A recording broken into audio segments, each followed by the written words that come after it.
Sewing friends, welcome to the Let's Go Sew live show where sewing enthusiasts gather to be inspired and learn to make the most of their machines. I am so happy to have you all here tonight. I got lots and lots of friends here in the chat already, so I'll say hi to all of you in just a minute.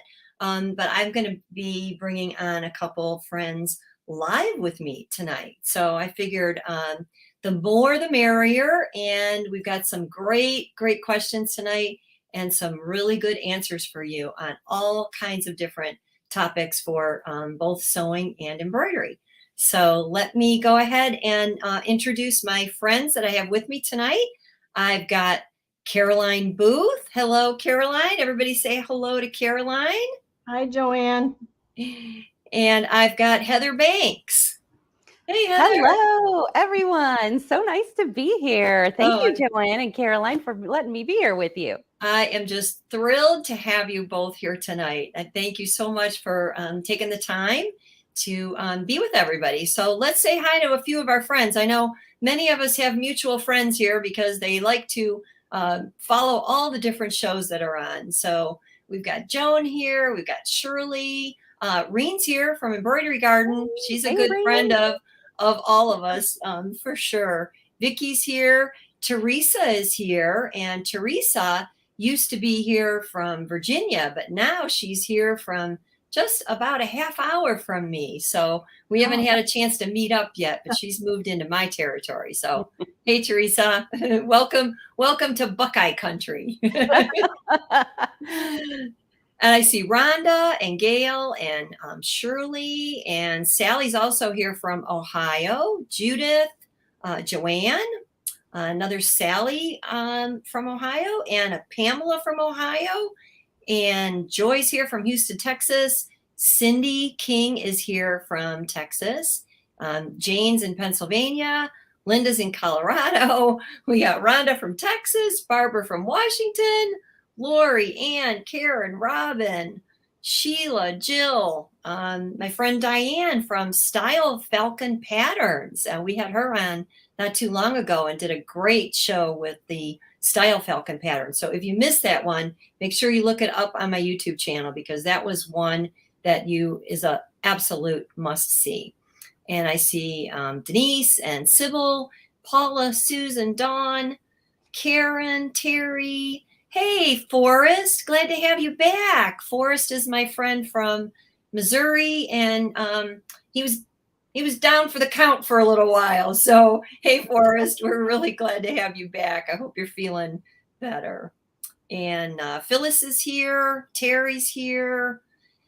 Jeannie's here. Emily's here. Vicky's here. Debbie's here. My friend June is here. Shirley's here, Daria's here, Arnell, and Beverly. Wow. I don't think I could get all of you squeezed in tonight. There are so many joining in. So do any of those names look familiar to either you, Heather, or Caroline? Absolutely. Yeah. I was glad to hear so many Texas people here. There are you got a lot of Texas friends here.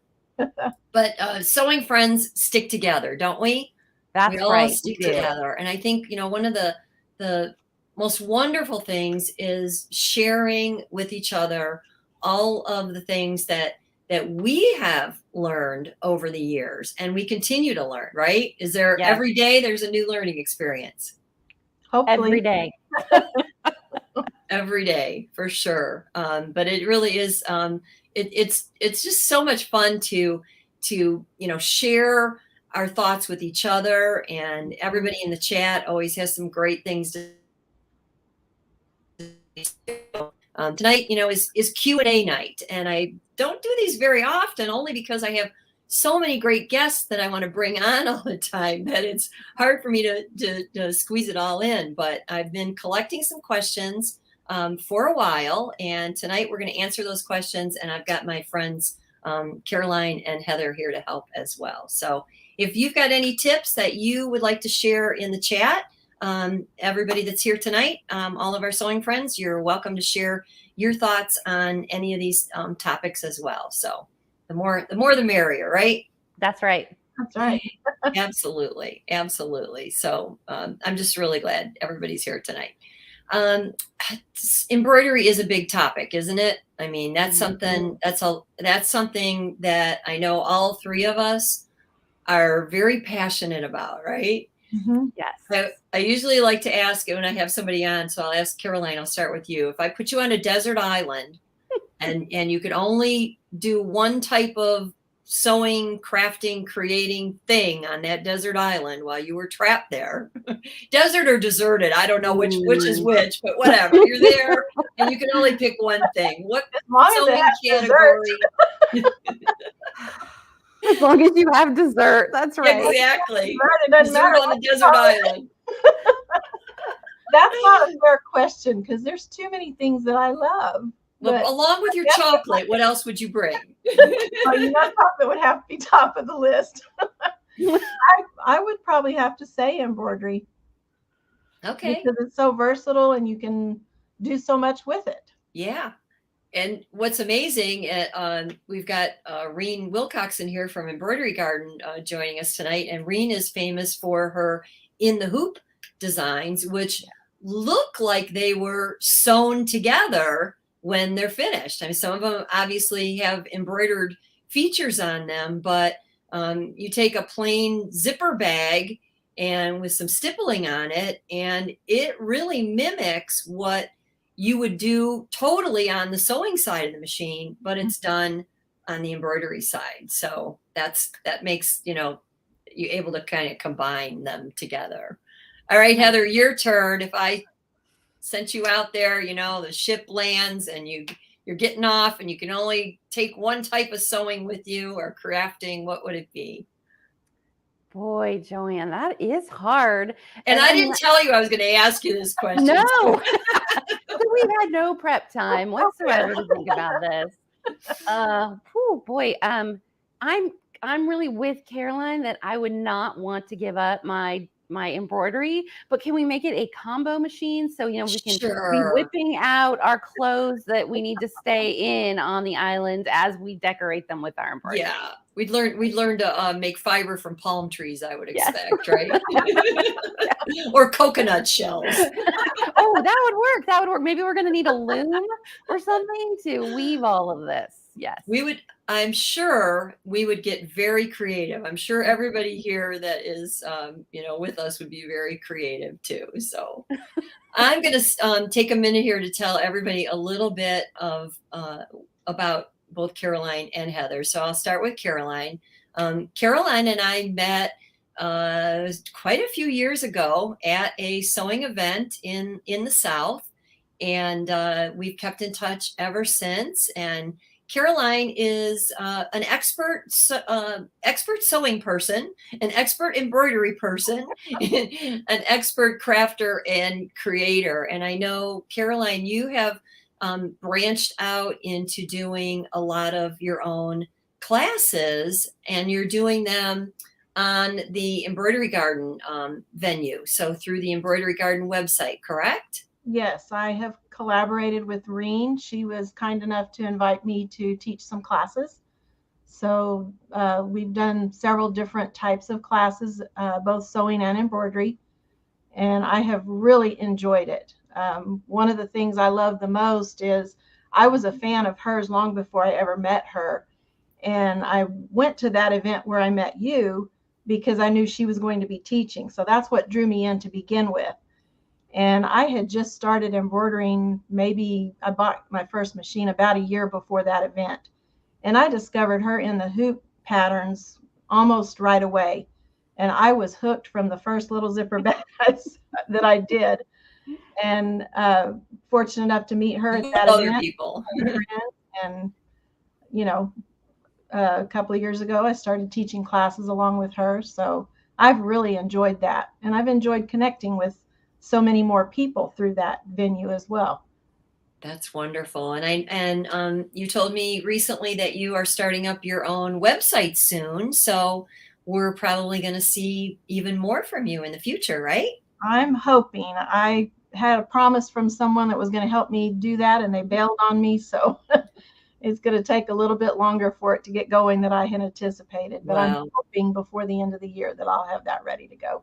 That'll be something to look forward to. I'm excited about it. I've had the privilege of taking a class with you, and it was very enjoyable, and I love your teaching style. So that'll give everybody something to look forward to. So Thank you. I appreciate that. we can keep everybody posted on that. Definitely. Appreciate it. And Heather, my friend Heather, is a brother educator. That is your official title, right, Heather? It is. That's Yes. official. And how long have you been a brother educator now? I'm going to guess, but I'm going to say 6, 7 years. 7 years, Joanne. Okay. Very good. Yeah. How time flies, but Mhm. brother got a gem when they got you, for sure. Thank you. You are just so knowledgeable in so many different things. And, we're going to do a whole show together in the future, so I can showcase a little bit more of everything that you do. But I know you also partner with our friend Cindy Hogan to do a regular show, right? You do a regular show, and then you have a Facebook page as well. Yes. So travel for brother, make samples for brother, make videos for brother, do live shows for brother. Did I miss anything that you do as a brother educator? No, I mean, up until COVID, I was just always out there on the road doing those things, and now I do them here. Yeah. We really switched into a different mode during those times, doing so many different live shows. And I know for a lot of us that was new and different, but we learned to love it, didn't we? Yes, we really did. Yeah. There was a good outcome for us in that way. Yes.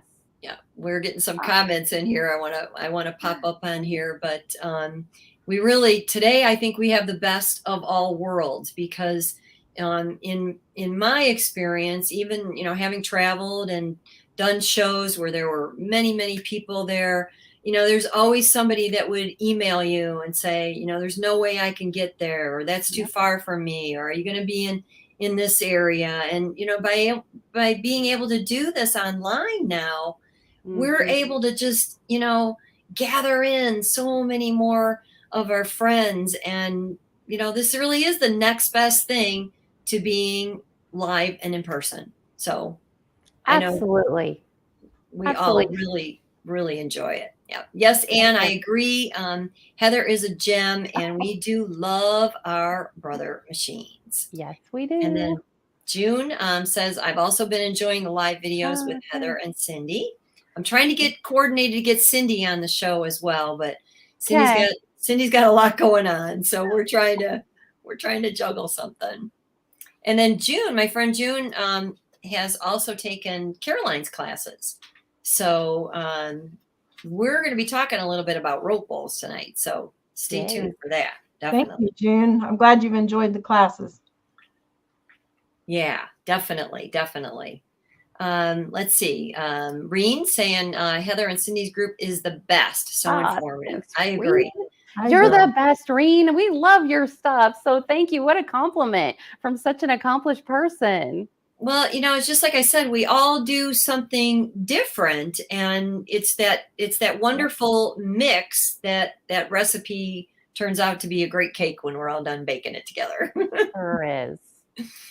And yes, Rhonda's reminding me that Caroline has a wonderful drawstring class. So let me just take a minute. So I will be posting links. So take note of that. I'm going to have a whole lot of resources for you that I will put once the video uploads to YouTube. That's where I will post a link. So if you're watching on Facebook tonight, I'm glad to have you here, but the actual links will be all listed on YouTube. So I will have contact information for both Caroline and for Heather, so you can keep in touch with them and you can find out what classes they're doing, where, when, and what time. All right. So be sure that I will keep up on all that for all of you. Let's see. June again. June says she's gotten to learn so much with the online videos. Yeah, I'd love to hear from everybody else here how this has all worked out for you. So please, leave me a message in the chat. if I don't get a chance to catch all of it tonight, I will definitely be able to look at it later. And we always want to know, what could we do better, even to serve you better with your sewing and provide what you need and what you're looking for online. So those of you that are online, I'd love to hear more about that. And then Anne's already got a question. Caroline, do you have a YouTube channel? I do not. Okay, but you'll be having your website soon, so take it in steps. That's right. Yeah. Baby steps. And I know, Heather, you are starting up a YouTube channel very soon, correct? It's already there. I have a couple videos there. I just did one from the Scan and Cut this week. So it's just a little baby channel. It's going to get new videos every week. That's the goal. So, once you're doing this, when we're doing this all the time, it's like, hey, we might as well do some YouTube videos and have fun with those too. So yeah. That's great. That's right. You gave me a link, so I'll be posting that as well. So very good. Very good. Yeah, Arnell says she needs to find more online videos on the Luminaire. Yeah. It's always tricky to do real specific machine videos. I think the manufacturers a lot of times do a really nice job of highlighting those features. But when you start to get in depth, I guess, and I'd love to hear both of your thoughts on it. I guess it's always a little bit hard because you feel like you're limiting it for other people, and we tend to want to go big and wide rather than small and narrow. But I do understand how many people have certain models and want to learn more about them. So it's, you just gotta search for it a little bit. If you put that in the search box, and if that is listed in the description, your particular model name, it will come up, and you'll be able to find those types of videos and downloads a little bit easier. So it's another thing that once you get, a website established, you can take advantage of search engines on that type of thing too. So hopefully that will help. And then let's see, Pamela says she loves all the video classes and has learned a lot from them. Yeah, I know. I guess I would say a couple people have told me they are having trouble finding time to sew because they're finding so much time to watch. Understandable. I feel your pain. I know. What I end up doing sometimes is, if I can't catch something live, then I watch the replay while I'm stitching something so that I can, kind of multitask. We love to do that multitasking, right? Yeah. All right, so I'm going to get right into some of these questions. And because I have my friends Caroline and Heather here tonight, I've already told them if they want to pop in and, put their 2 cents worth in, I'm happy to have them do that. But I'm going to start with this first question, which was from Johnny or Joni. I'm not sure how to pronounce it. Joni from Orlando, Florida. And she wanted to know specifically how I became a brother educator. Well, actually, I'm a brother ambassador now. I started out as a brother educator, so I'll tell that story really briefly. I worked in a sewing machine dealership here in my local area for quite a few years. And when they brought on the Brother brand, I started going to the conventions. The store owner, he would occasionally attend, but he knew that if I went, I was going to come back with all the nitty-gritty information on how to really use the machines and teach everybody how to use them when I got back to the store, because I ran all the classes in the store and did new owner lessons. So Brother used to do a lot of challenges and contests during their annual dealer convention.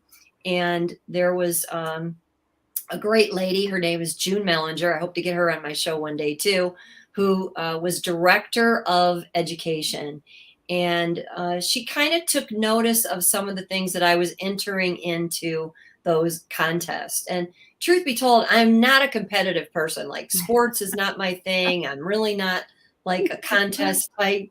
but I couldn't resist when they would throw out a challenge, you know, like they would send us some fabric and they would say, make something with it. And they'd have like, you know, maybe 3 rules that you had to follow, or, you know, some type of a theme or a new memory card. That was back in the day when we didn't have downloadable designs. We had little bitty cards that we plugged in our machines.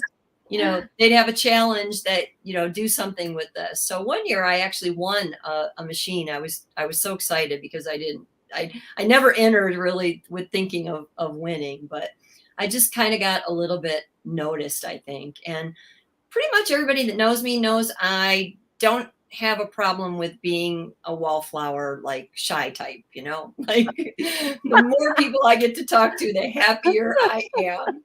So I kind of made my way around the education department, getting to know some of the other educators. And lo and behold, June Mellinger asked me to join them for lunch at the convention. This was nearly 20 years ago.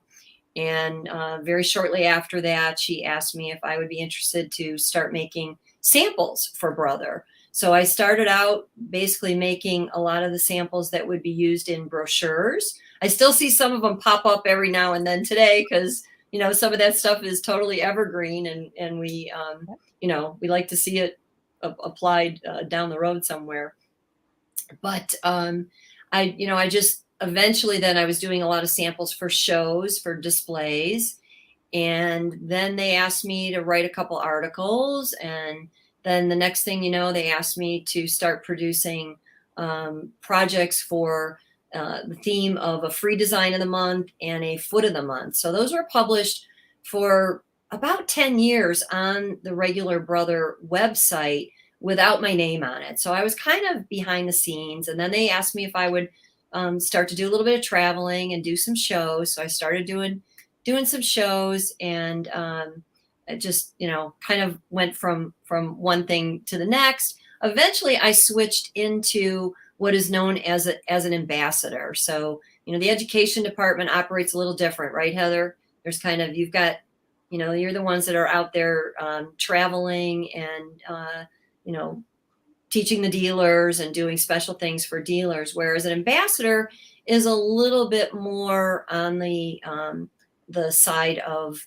what we would call the marketing department. So you're, you know, doing promotions and basically representing Brother in the way that you use their machines and create projects. So I still do blog projects. I still do some samples now and then, a little bit crossover in the education department, but I'm technically a Brother ambassador. So that's how my journey started. And like I said, I actually celebrated my 20th year of association with Brother.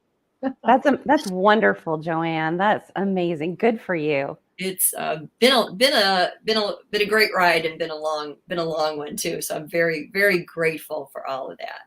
And then she also asked me where I get my inspiration and how I keep my creative juices flowing. So I'll answer that question, and then I'd love to ask both of you for your thoughts on that. So I'll give you a couple minutes to think about it.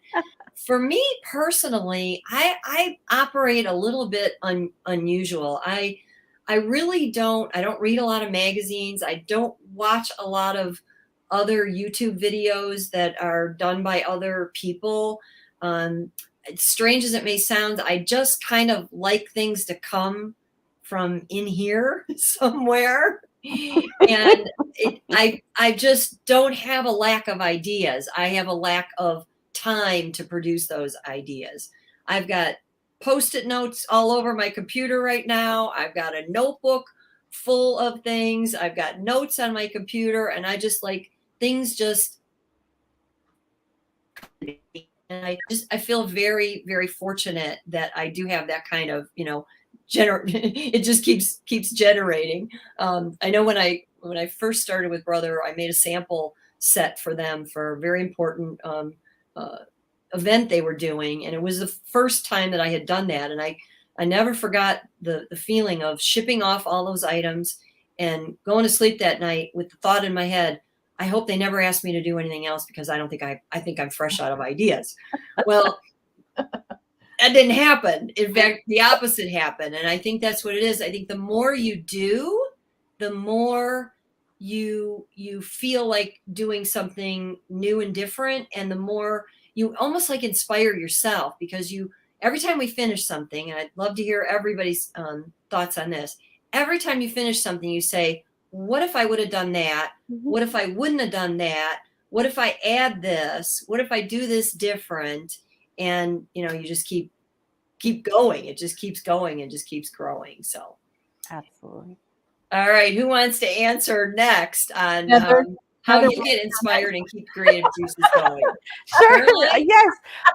Well, you made me think of some stuff there, Joanne. I was thinking one thing, and I noticed Jean said this too, that she, you know, lots of ideas flow from seeing other people do Facebook and YouTube. And I think that is definitely true for me. You know, when I'm on the groups, all the different groups that we're in, and I see Caroline's work or Joanne's work, and I go, oh, that's so inspiring. And I get excited, and I think I want to do something like that. I mean, I'm sure that must happen to all of us a lot. I also know that I'm one of those middle of the night to early morning idea pops, and I'll be thinking, you know, I need to, because with Brother, we're not using other people's designs. So we have to say, okay, well, I need to use the buttonhole foot this week. And how am I going to use the buttonhole foot? What do I need to do? And so the buttonhole foot will just sort of churn away for a couple days. And then I'll be getting up in the morning. I'll go, oh my gosh, you know what I could do with the whole foot. And it'll just sort of, but I find for me, I like my ideas to sort of simmer and marinate, and I try something, and there's a lot of play involved, and there's frankly, and I wonder sometimes if people know this, there's a lot that hit the trash can that it's like, oh, that nobody's going to like that. I don't like it, but I know what I could do different now. And then those are the ones that actually make it. That is so true. So true. And there's always, like I said, there's always another way to do something and a way to improve it. But we also have those happy accidents where we make a goof and that becomes something that really ends up, you know, better than what we thought. All the time. Yes. Jean, thank you for your comment. She says, you ladies are the inspired people I watch too. So that is wonderful to hear. We're really touched by that for sure. And then Rhonda, let's see what Rhonda has to say. Her ideas marinate for a year sometimes. I hear that. Happens. That happens. You know, that's why you got to write it down and go back to it at some point in time. All right, Caroline, let's put you on the hot seat. Well, I don't really have just a straightforward answer for that. I get a lot of inspiration from other people, obviously, when I see things that they do that I want to try. I like a challenge, and I kind of am known, especially by my sewing machine technician, for pushing the limits. I like to try things that are, you know, some people consider unconventional. I was talking with Heather a little bit before we got started, and we were talking about I like to do things on painter's canvas. And I'll see things sometimes that I think, wonder if I could do something with that on my embroidery machine. Wonder if this would hurt the machine if I do. Sometimes those ideas don't fly, but I'm another late night person. I'll lay down in bed at night exhausted and can't go to sleep because I've got so many ideas swirling through my head. The train's still running, isn't it? Mine never turns off. Sleep is overrated anyway. That's right. But I just like to try new things. I like a challenge. And I very seldom ever throw anything in the trash. I'm one of those that will spend hours trying to figure out, how can I fix it? What will I do with it? Can I redo it somehow? I once spent about 45 minutes picking out a name from a fleece hat that I had done for a snowball for someone who gave it back to me because that person was no longer in their family. And I was determined not to waste that hat that I'd worked on. Understood. Yeah. I made it work. It was one of those things I kept putting it aside. And, if I had something stitching that took a while, I'd sit and work on it. Well, I have a tendency to do that with some of my failures. And I have a lot of them. And those are actually good things for us to share with others too, because I know there was one show that I did one time, and I made so many mistakes on that show. I had to keep correcting myself, and I got more comments on that show than I did on anything else because people liked seeing me do the wrong thing and then fix it and show how to do the right thing. So, well, and it teaches other people how to fix things. Exactly. I used to kind of bother me to think that I'd messed something up like that while people were watching. Yes. But it doesn't bother me anymore because we're human too. We're not perfect. We've got plenty of mistakes to share. And somebody else can learn from my mistake. Go for it. That makes me happy if they can glean something from what I boo-booed on, But I get a lot of inspiration from my mom as well because she was sewing long before I was born. I can remember quite a few times Easter Sunday, me and my sister would have a new outfit to wear because my mom sat up all night sewing it. I was a super, super skinny girl before thin was in, and she had to sew a lot of my clothes because I was so thin and tall that nothing fit. We couldn't buy stuff to fit. So she sewed a lot of my clothes for me. And I used to sew clothes for myself when I was much younger. And now I don't want to touch it. That's just not my jam. But I draw a lot of inspiration from her because she taught me to never give up. She taught me by example. She would start what she finished. And I rarely saw her throw anything in the trash can. She would find a way to repurpose it somehow, even if it's just a little piece of it. Mm-hmm. I like to look at pictures. I get a lot of my inspiration from nature. I love to work with color. Okay. And that comes, I guess, from things in nature. Yeah. Those are all great answers. Great answers. I get a kick out of what Shirley said. She says that's why she never gets anything done because she keeps changing things. I can relate to that too. Yeah. That's And right. I mind a lot. Susan says she started with the sewing machine mat pattern that I did, and it turned into her personal sewing organizer. Oh, So wow. yeah, that's the other thing. You make something, and you just sometimes I think we got to think like just what even the techniques are in a certain project, because we might not want to make that specific thing, but we can turn that into something else just by looking at the technique. So yeah. Oh, sorry, I'm going to grab something because Go right ahead. I'm going to pull up a couple comments here. Joan says recently she watched Martin from Australia rehoop an embroidery item. Oh, they had unhooped and cut away. Yeah, that's a good one. I think I'm going to have to try to see if I can find a way to make film some actual mistakes. So all right, we got a few spammers in here, so let me.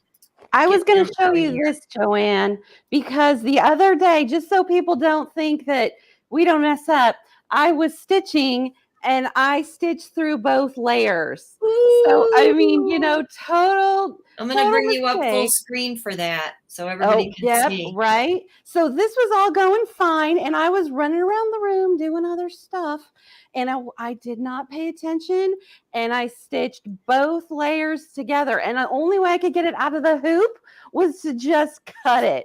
So fully with everyone right there that we all mess up all the time, and oopsie. Yikes. That looks like yikes. Turn it into a pillow. Yeah. Front's still good. We'll make it work into something else. It just won't be a t-shirt anymore. Yeah. Yep. I again, like I said, if we just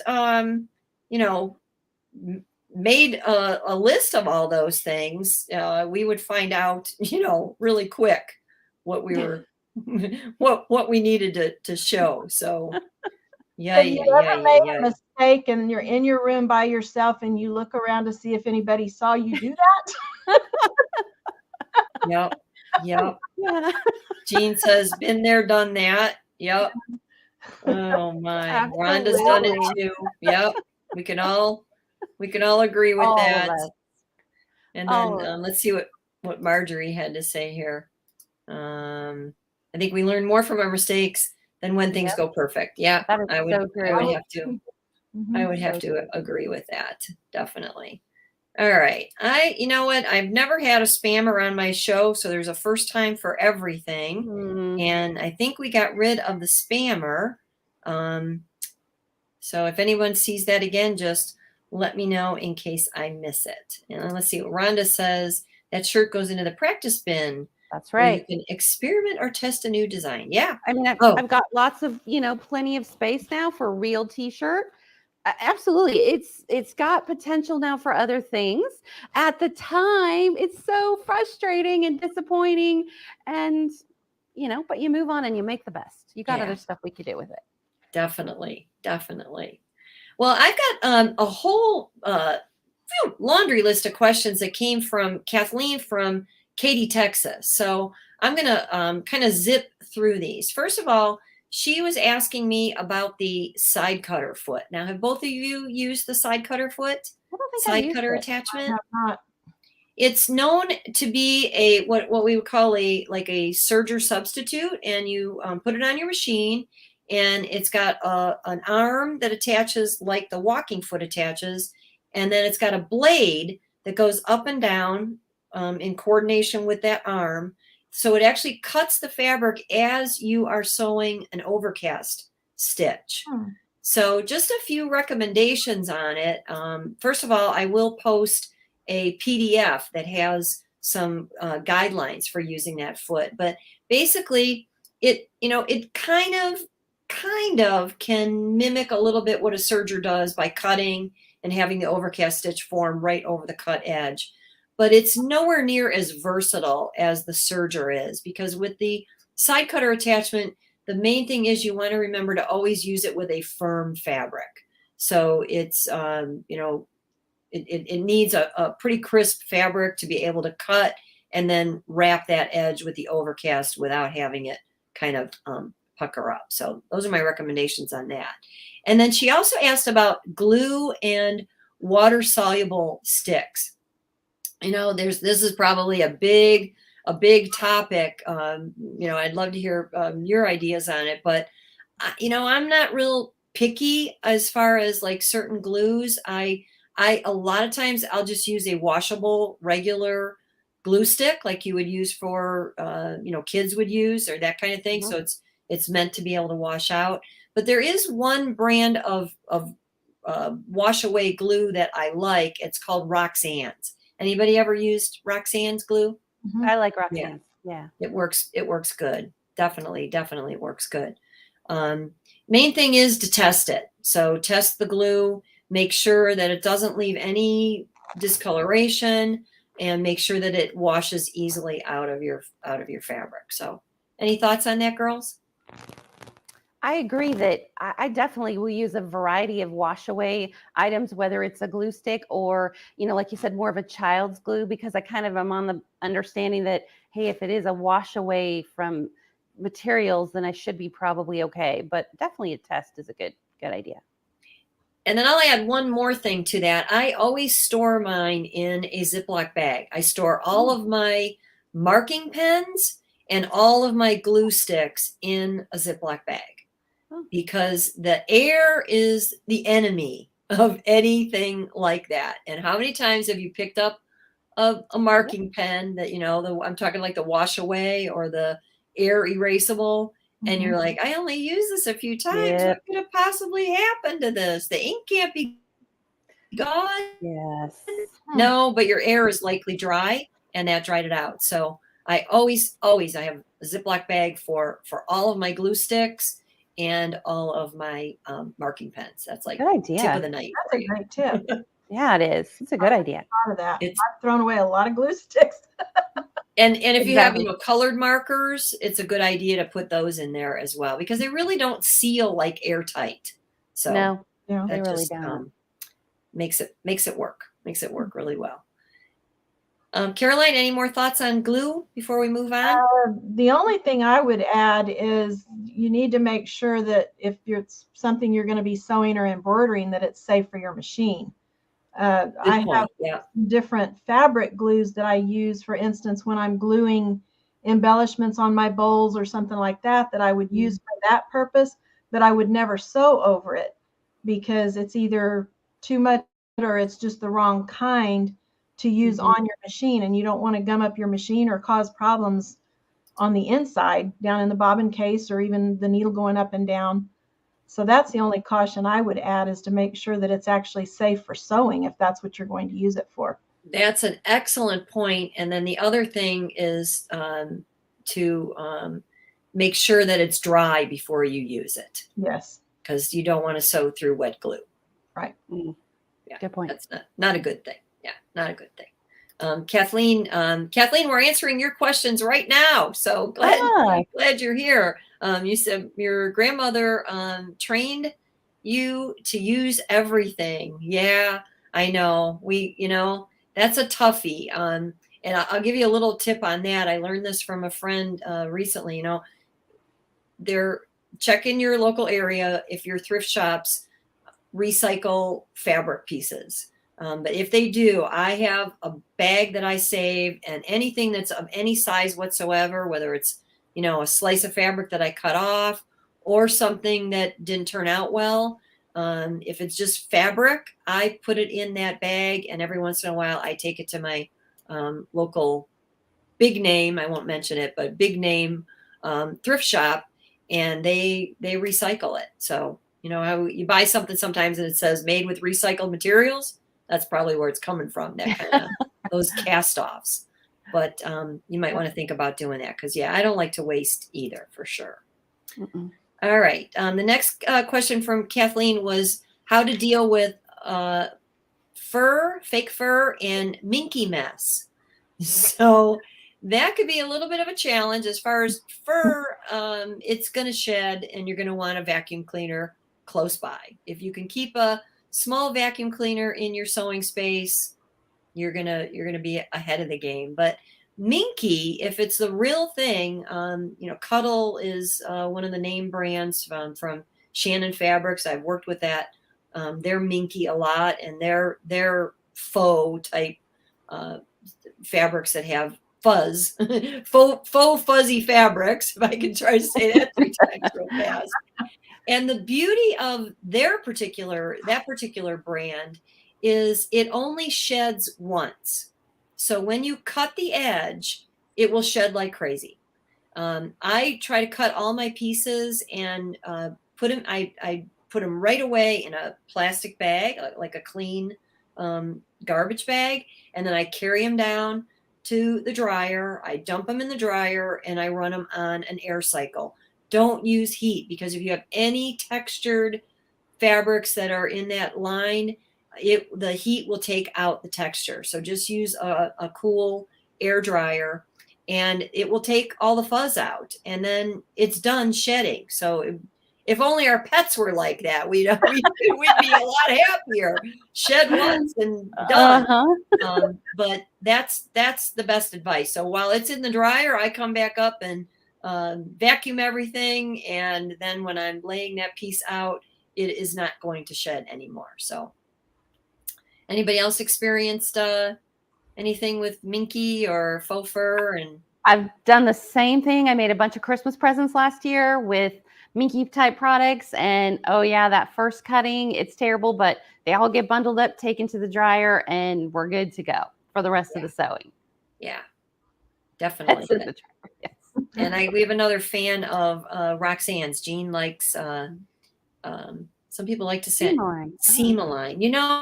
Okay. I'm saying that, but I haven't actually tried it. That's like a pen, and then it once you put the layers together, the ink that comes out of the pen, it's not really ink. I guess it's like a glue that causes those layers to be bonded together. All right. And then Kathleen also asked, she had quite a few questions, so I want to make sure Kathleen's a good friend here, and I wanted to make sure that I tried to cover her questions. She asked if you can crush velvet? And I think the simple answer is I don't think so. Once velvet gets mashed into another another look, I think you're better off just going with the flow and crushing it some more and making it look like distressed velvet and working from that point. If it's washable, if it's something that's not real true velvet and it's washable, a lot of times when fibers get crushed or distorted, when they're completely wet and then dried again, they will fluff back up, right? So that's an idea for that. Another thing Kathleen asked is how to keep bias from stretching when you're stitching crosshatch style. So when I think crosshatch, I think quilting, but you could be, whatever you're doing stitching wise, you're going like an X and then graduating out from that X, so it can kind of creates like a diamond effect. Kathleen, I think the best advice if you're getting stretching on the bias areas is to use a temporary basting spray to secure your layers together, because the reason it's stretching is because that fabric is moving a little bit. So that will help a lot. And then I would always recommend using some sort of an even feed foot, like a walking foot, or Brother has the digital dual feed foot. That will actually ease the layers together stitch by stitch, so you don't run the risk of having one layer shift and move against the other. So that's good suggestions. Yeah. I love to do that type of stitching. I love it.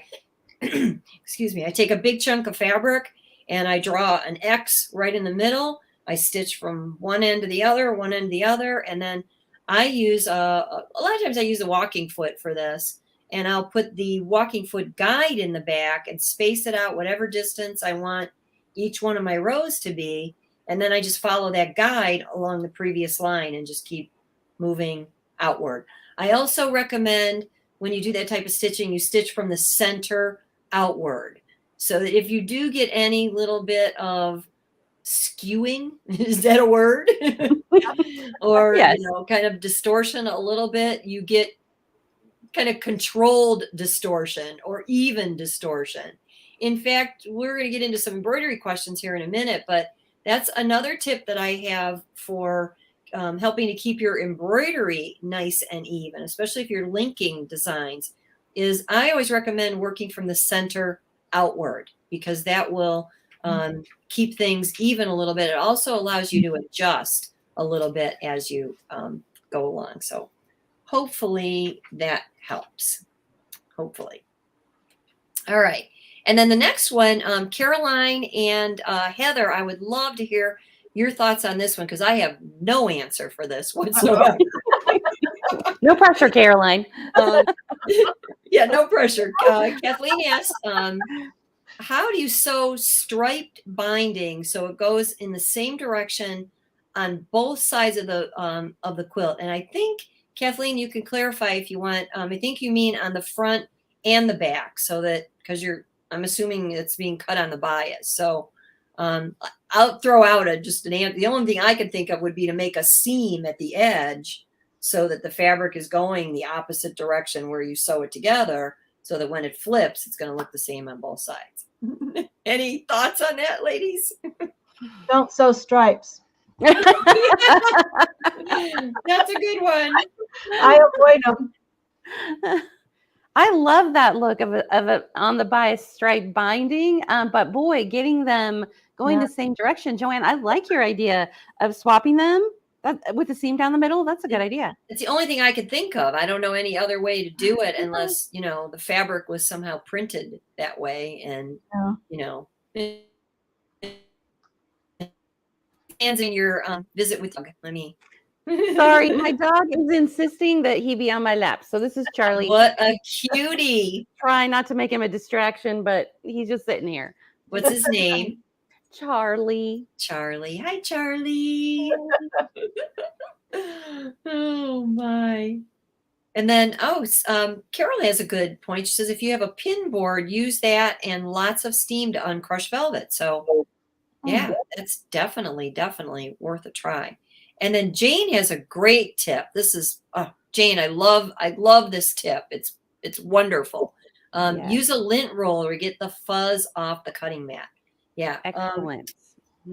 Sewing room is not complete without a lint No. roller. Did you see how fast I was able to get that?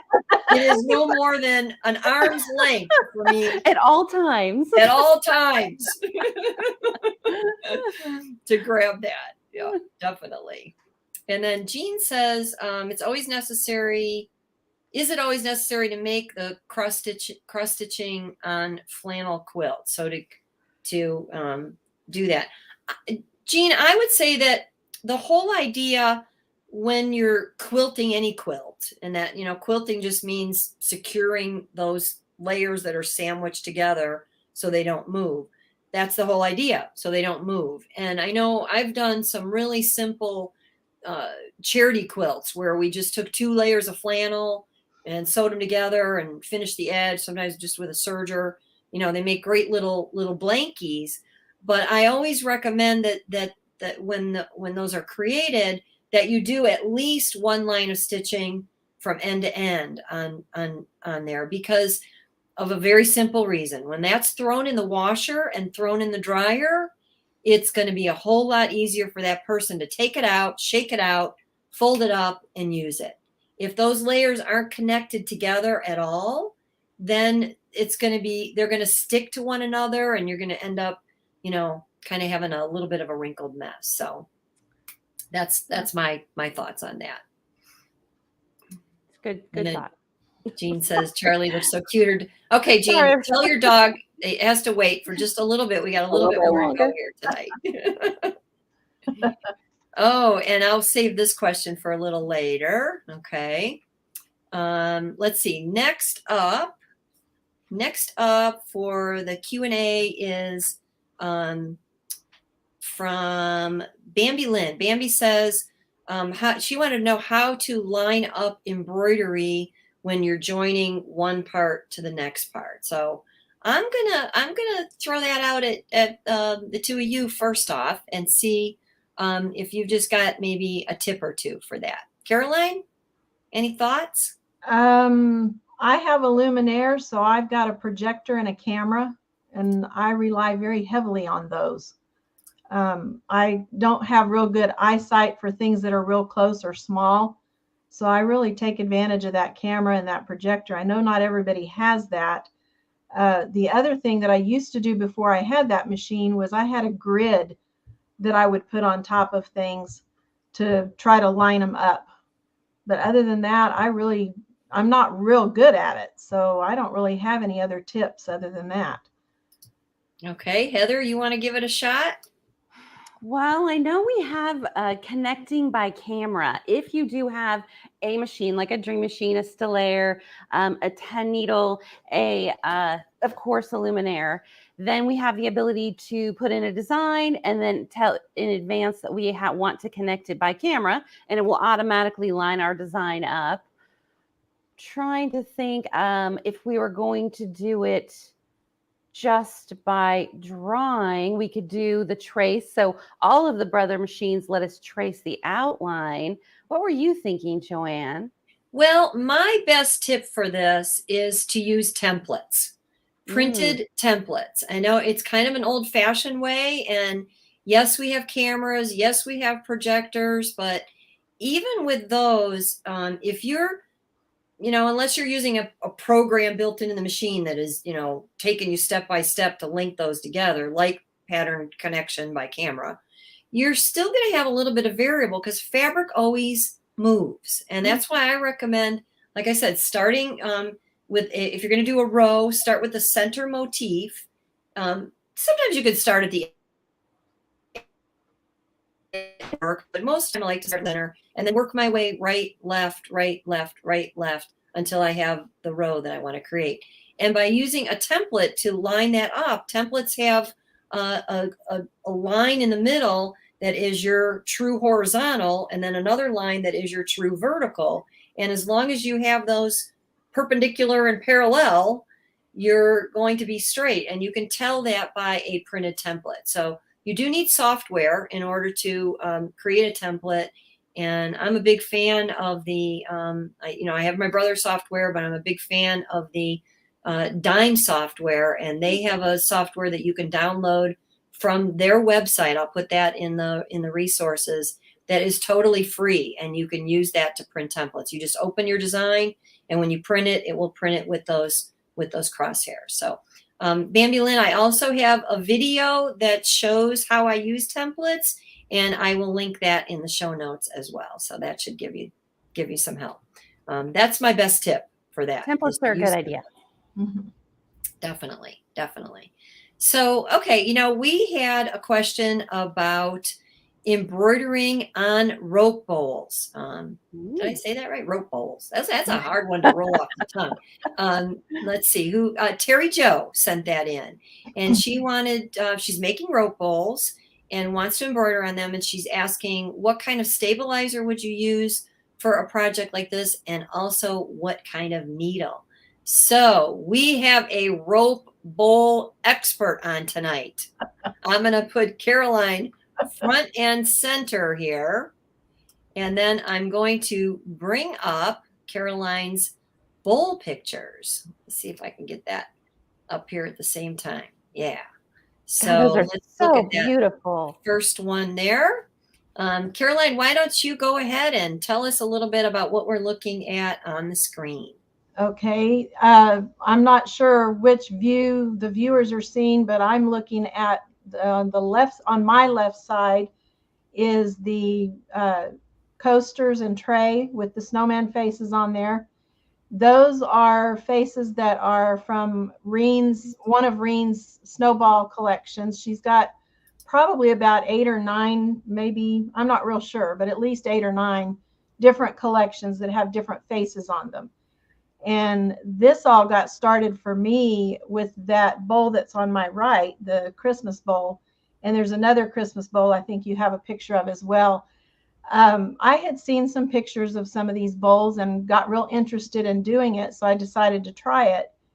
And I believe this got started when Reen saw one of my bowls, and we got to talking about it and decided to do some classes. She invited me to teach some classes for her. So the first class we did were the snowball faces on those coasters and trays.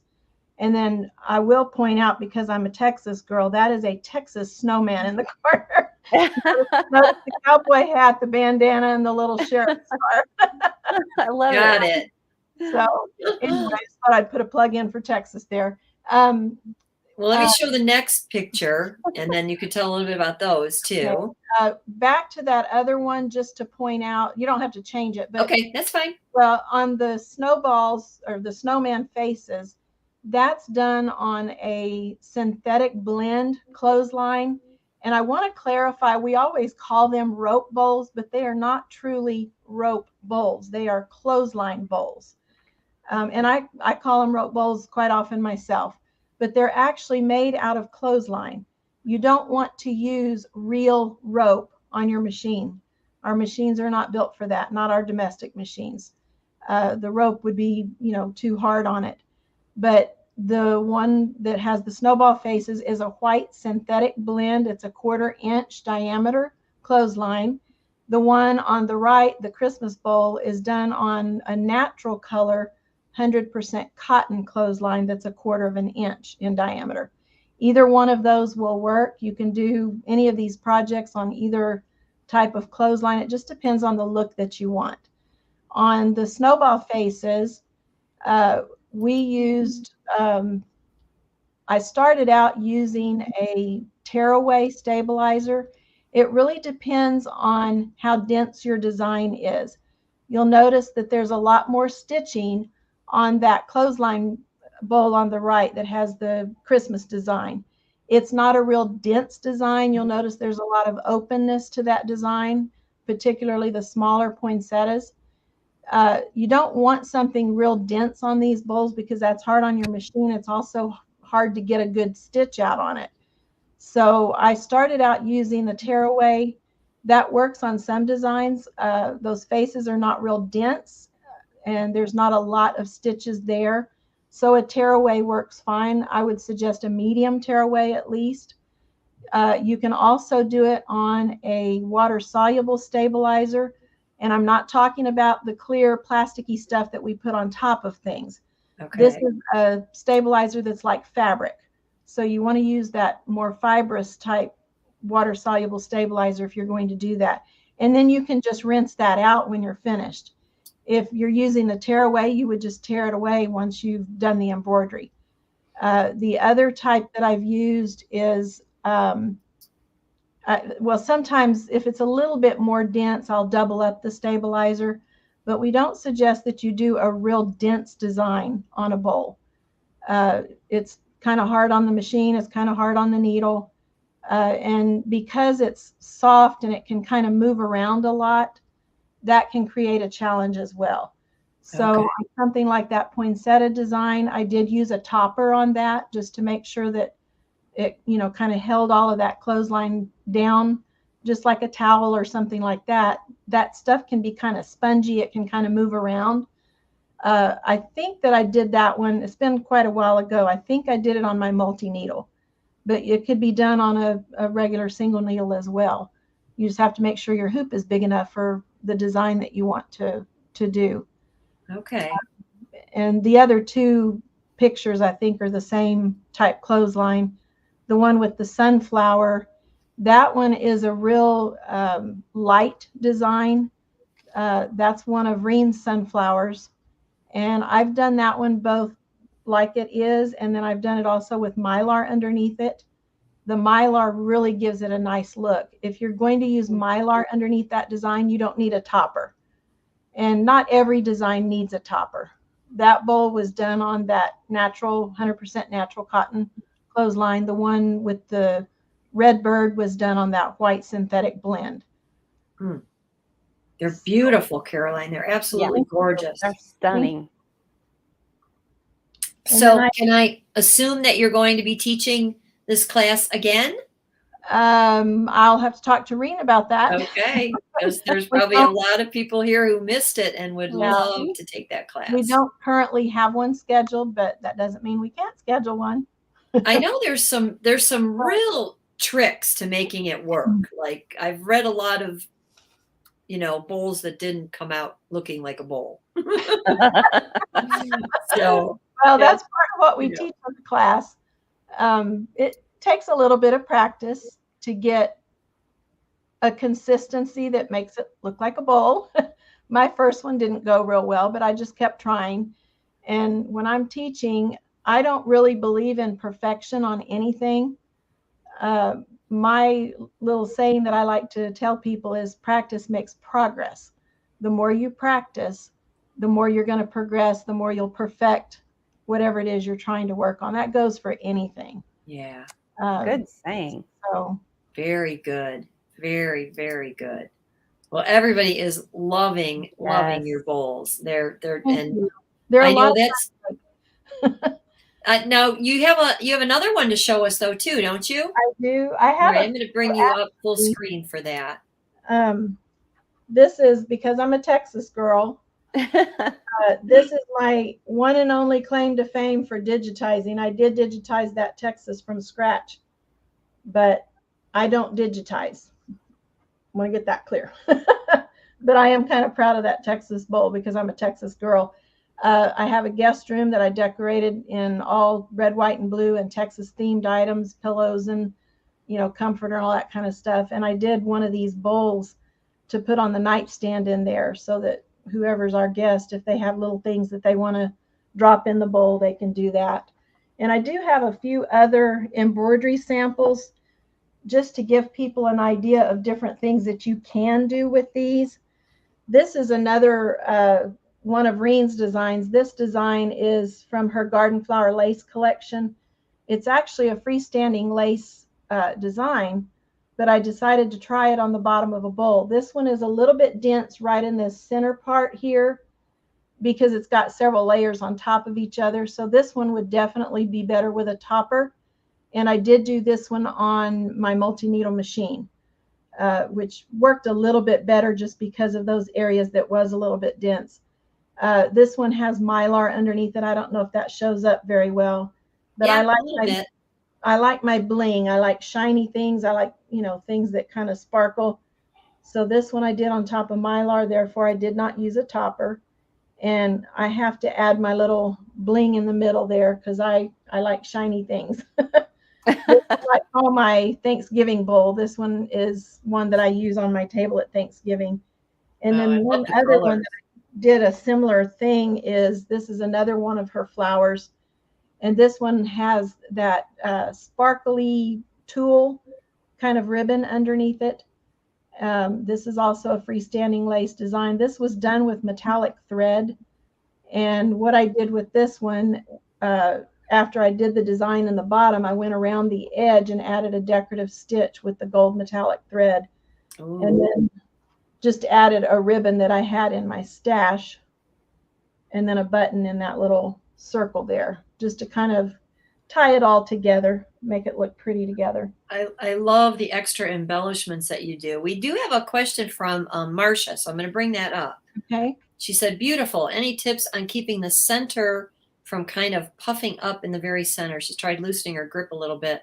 She still gets a bump where she starts. Are you talking about stitching it or on the when she's making the bowl, I think is what she means. If you start with a really good center, you've got to kind of get it a little bit tight, not so tight that it's hard for the needle to penetrate, but you have to kind of keep it under control when you first start. And I just hold it down with my fingers as I'm stitching. I typically, once I get that center part started, I'll take the index finger of my left hand, which is the hand that kind of helps it spin. And I usually will put my index finger down on the center and then use my tom end finger and my thumb to kind of turn it so that my finger is always anchored there. I don't push down on it, but I keep my finger kind of anchored there, and that kind of helps to keep it under control until you get it going real well. And then once you get it stitched, when you finish, you can always take something and kind of rub it across the bottom of that bowl to flatten it out. And I do that quite often. It's actually a marking pen that has a nice little rounded end on it. And I usually take and run that around the perimeter of the bottom of the bowl, so it gives me a good crease between the bottom of the bowl and the sides. And then I can kind of I just rub that thing across the bottom of the bowl on a good hard flat surface, and it usually flattens out pretty well. It could be that her tension is too tight. You don't want to put any tension on it when you're doing the bottom part. You don't really want to put any tension on it until you start to create the sides of the bowl. And that could be something that would make it buckle a little bit like that. That makes perfect sense. Perfect sense. If you're pulling too tight on it, then it's liable to bubble up like that. Very good. Everybody's just loving those bowls. Great idea. Very pretty. Great idea. Decorating with FSL designs. Yeah, that makes, that really just makes that really extra special. And Michelle, your friend Michelle likes the bling. Who doesn't? It's gorgeous. Bling, bud. We like our bling. Joanne, I do have a couple of others that if we have time, I'd like to show. Sure, go ahead. Just so that they can see some different things that you can do with the embroidery. This bowl here has a design that's also Reen's. And if you know me very well, you'll know I'm not ashamed to give people credit where credit's due. I believe in that. And I'm not ashamed to promote my friends.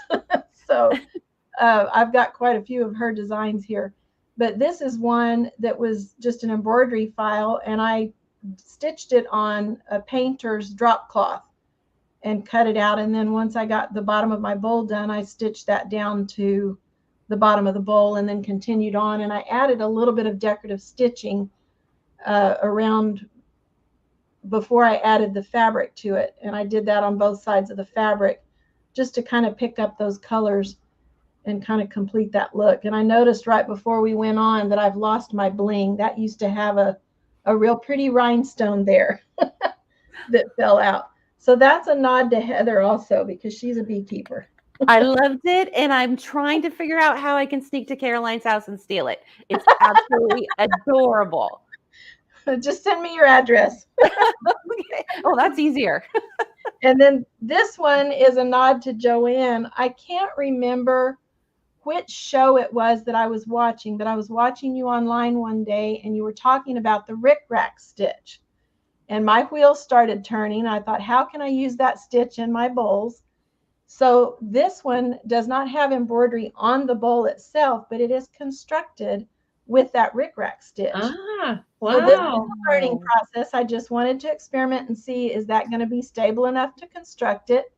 So this one is a nod to you, Joanne. Oh, Of course, I've got that, my flowers. that always makes me feel good to know that one little tidbit made it out there in the world somewhere. It was, I love all your tips about decorative it was stitches. helpful. I just love decorative stitches. And then one last one. This is my favorite one. My favorite color is red.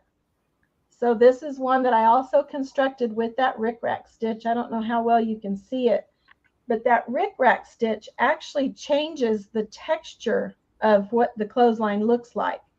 It gives it a textured look, and I really like that. Interesting. And then I did some decorative stitching, just a scallop stitch that's built into the machine around there. And then this is another one of the flowers from Reen's Garden Flower Lace collection. I love pretty flowers. I love bling. So I put these flowers on a lot of the different things that I do because I love flowers so much. And they're so versatile because there's all kinds of different elements that you can mix and match. Well, the colors are absolutely beautiful. Yes, Beautiful. they are. They're a lot of fun. They're addicting. And one other tip I'll give you, do not do these if you're sleepy because they can be very mesmerizing. I won't tell you how I know that, but don't do it. Yeah, or Okay. if you're not sleepy, you might want to do it because there's something about that methodical stitching that just kind of lulls That's you true. into like a That's true. tranquilizer. Maybe it was your insomnia.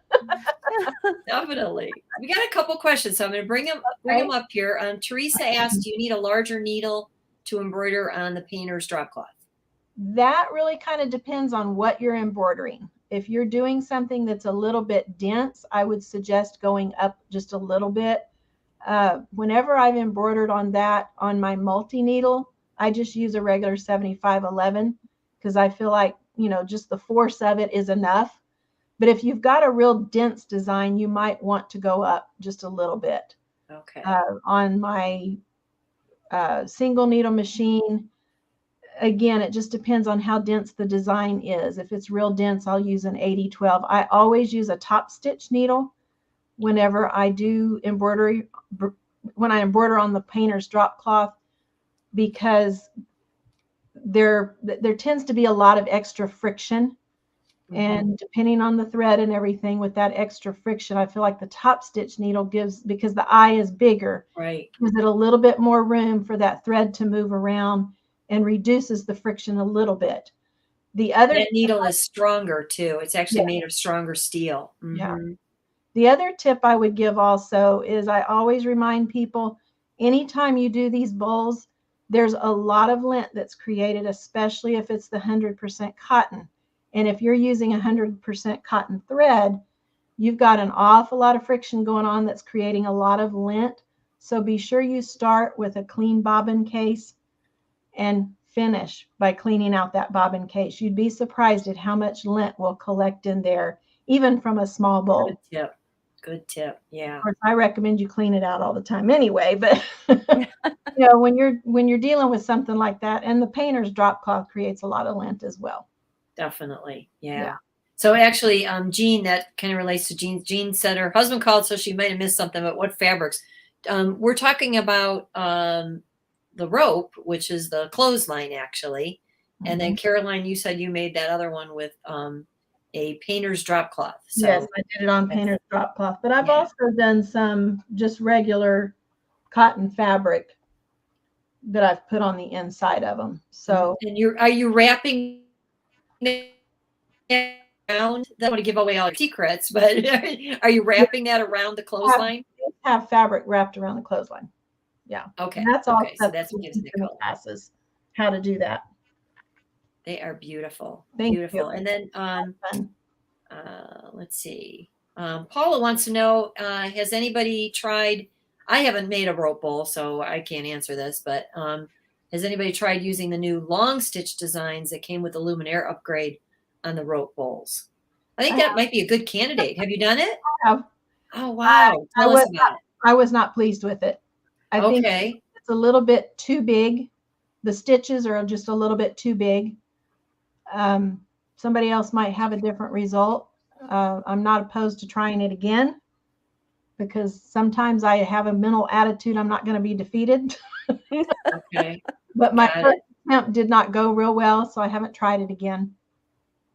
I'm going to pop this comment up really quick. Cindy, if you're still here, your question is next. So if you can't hang in there, make sure you come back to the replay and you'll know about where you need to hop on. But I'm sure the question that Cindy had is going to be good for everybody else too. I just wanted to catch her if she could stay on, hang in for a couple more minutes. We're going to be answering her question next. And then June has another one for you, Caroline. At what point do you put the bowl on the multi-needle for doing the embroidery? As soon as you finish the bottom, you have Okay. to embroider it while it's flat. You can't do it Okay. once the sides start building because there's nowhere for that to go. Makes perfect sense. And yes, I'm going to bring up this comment from my friend Don, who I just spent a couple weeks ago. I spent a week with Don and his wife Debbie and our friends AJ and Marie, and we had a great sewing party out on the Outer Banks. But we cut into the famous drop cloth that Don happened to have in his trunk. I spotted it in his trunk and I said, "Oh, I didn't bring any extra fabric with me. Can we play with that?" So we had some real fun with that. Believe it or not, we made tea towels Oh, nice. with that fabric. And I'm drawing a blank now on what else we did with. AJ used it as part of the trim on her tote bag, and she did embroidery on it. So I They have make great tote bags. That's they what make got me started. great everything. I've already bought a whole new one myself, and Don, I'll have to make you something and send it to make up for those chunks that we took out of yours. But yeah, we had a great time together for sure. And then Sarah says she has not made a bowl, but she has the clothesline. All right, Sarah, you are ready to start rolling with that.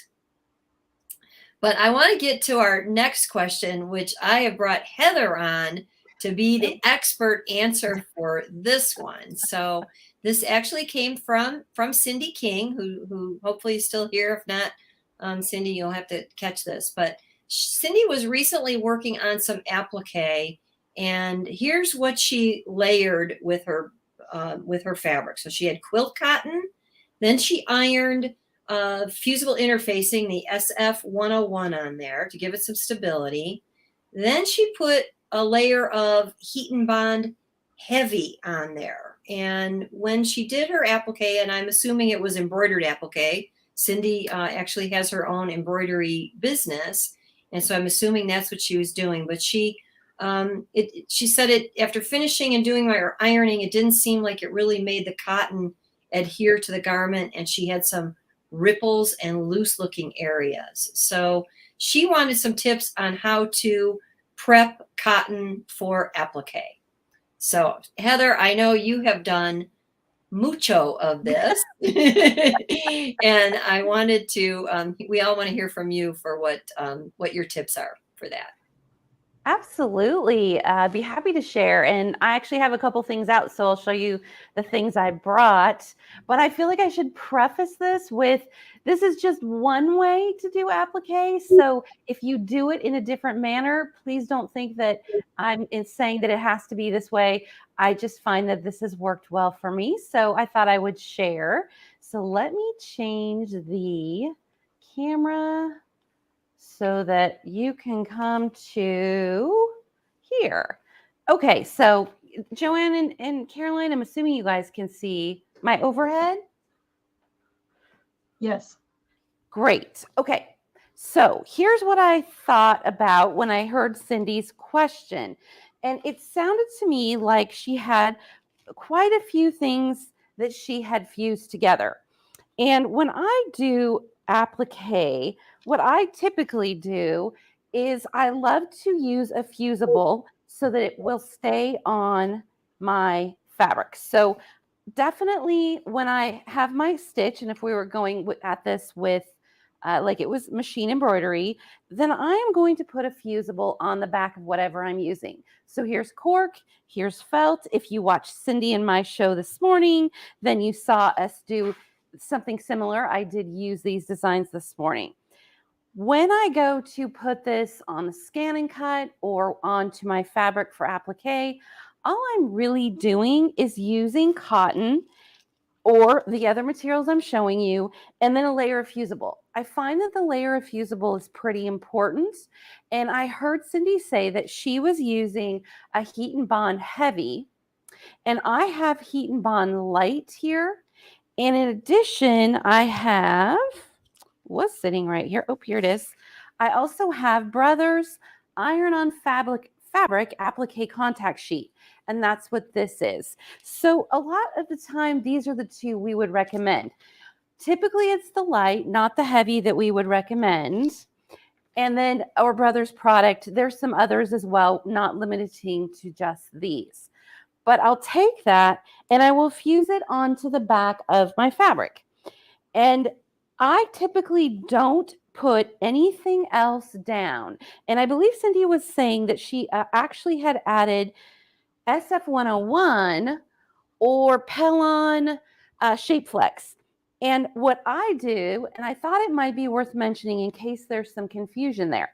So I go ahead and I fuse my fabric with the fusible, and I can pull it away, and I have just one layer, and that layer is what I'm going to cut on my scan and cut or fuse directly down.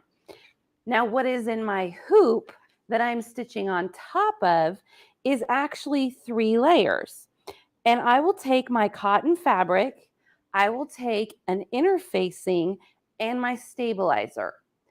Now, if I were using the notorious drop cloth, I would not bother with the interfacing.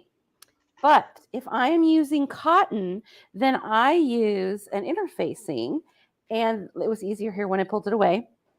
What I like is something called woven fuse. So I know Shape Flex or SF101 is very, very popular. It is a woven fusible, just like Woven Fuse is as well. Now, I don't have any affiliation with Woven Fuse, so I'm just mentioning it because I like it. It is a nice heavy duty 100% cotton with a fusible side. I like to put my Shape Flex or my Woven Fuse in the hoop. So I would have my stabilizer, my interfacing, and my cotton fabric all together in the hoop. And then when I went to put down my applique fabric, I only have the one layer of fusible on that, and then that would go on top. I don't find, and I'm wondering if Cindy had some issues because there were multiple layers. She was actually using the interfacing along with the cotton fabric and some heavy duty fusible. So this is what I find to give me really good results. I like the interfacing because it gives me support on my stitches. When we use interfacing, we're permanently changing the quality of the fabric. We're giving it strength, support, shape. Those are the reasons that I like to use it with my cotton fabric. It's taking the hits from the needles, and I've given it extra support. The stabilizer is just a temporary item. It's going to enhance my fabric while I do these extra stitches, and then I cut away and it goes away permanently. So I hope this is kind of helpful for her, that when we're doing the actual applique fabric itself, I don't know that she needs quite so many layers. And then when you go to put it down, you'll find that I hope that you'll get a really nice stick, because she was mentioning that this was sort of bubbling and coming up and not staying down. And with just that one layer and a fusible on the back, I think you can get some really good results. So Joanne, do you think that kind of made sense in what she was asking? Yeah, I think you're absolutely on target with that. I think sometimes we can have too much of a good thing just like stabilizers, which is going to lead into the next almost at the end question. But sometimes less is more, less is better. And especially when you get into those thicker glues, and heat and bond heavy that's a Pretty thick. yeah. Yeah. I would be a little, I like to go on the lighter side of a lot of things, because if you do need another layer, you can always add another one. But if you have something that's too thick, you can't subtract it. Definitely. So, yeah, that was great. That was a great demonstration. And let's see, who saw, somebody was watching you earlier today and really loved it. We did the dinosaur earlier. Yes. Yeah. And then Jean says she's never heard of wove and fuse. So it's woven, like WOVEN, and then FUSE2, because it's the more recent one. And like I said, somebody said, one of you guys had said earlier, it doesn't have anything to do with me. I don't have anything to do with woven fuse, but it's something I sort of stumbled on, and it's a very high quality cotton fusible. It's just a really nice product, and it doesn't differ very much in price from the other fusibles that are out there. Yeah, I'm not familiar with that one either, and I probably have everything else in my drawer, but that. That one now. I also like the Fuse Me fusible webbing from my friends at Designs and Machine Embroidery at Dime. I've used that a lot because it's whisper weight as far as the glue is, but once you fuse it's not going anywhere. It is perfectly good. Yeah, heat and bond heavy. If this is a tip, if it's ever marked no sew, which I know I'm not sure if the heat and bond heavy and the heat and bond no sew is exactly the same thing. I have to see the packaging to know that for sure. But if anything is ever labeled no sew, it really should say on there, don't sew or you'll be sorry. Right? Because it wasn't meant to be stitched through. So you do have to be careful with that. And then Kim has a question. What would you use the thicker heat and bond on? Something that you're not going to sew, I would say, pretty much. Like maybe a patch? Yeah, I was just going to say something without any give that you just wanted to be really firm. Yeah. Yeah, something that you just, you don't have any other way to attach it. And I think that's pretty much what that product was designed for you to be able to, fuse something that had no ability to be attached in any other normal manner. Very strong glue for sure. All right. Well, I got another question on embroidery. So I'm going to bring that one up. And that's a different one. Let me start with this one first. So let me see who asked me. Nancy Bell said there are so many stabilizers. That's exactly how she typed it out. She says she has descriptions of all of them, but she's still overwhelmed by all the choices. So in the last few minutes, I'd really like to quickly kind of go over this. I could probably, all of these topics, we could spend like a 6-hour show on it. Maybe that'd be good to have a marathon one day, just one after the other. But as far as stabilizers, she really wanted to know what are the top 4 or 5 that get you through 80% of what you're going to be doing regularly. So I listed my top 6 that I feel that you always have to have on hand. One is cutaway, also known as no-show mesh, the no-show mesh variety.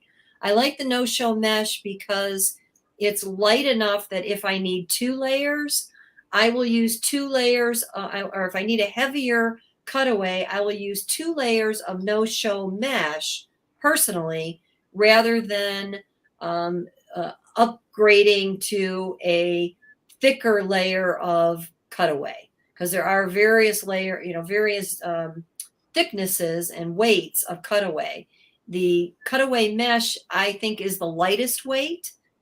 And then there are other grades up. So when I need something a little heavier, I use 2 layers of cutaway mesh instead of a heavier layer of cutaway. And then when I do that, I do use temporary adhesive spray to secure them together.